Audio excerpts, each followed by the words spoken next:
তাহলে তো ফুলের সাথে তাই বেশ, আমি তাই করলাম। যাও পদ্ম পুষ্প যাও, আমি তোমার জলে ভাসিয়ে দিলাম। তুমি চন্দ্রধর কিনারায় আমার পূজার স্বাদ পূর্ণ করো।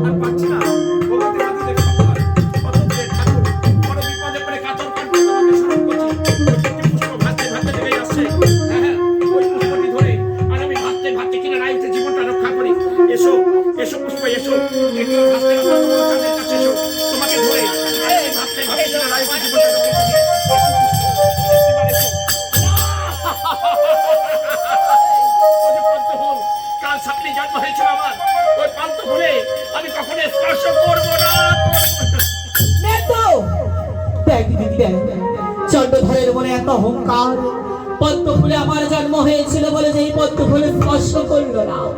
কিন্তু চাঁদ যদি প্রাণে মারা যায় আমার পূজার সম্পূর্ণ হবে না।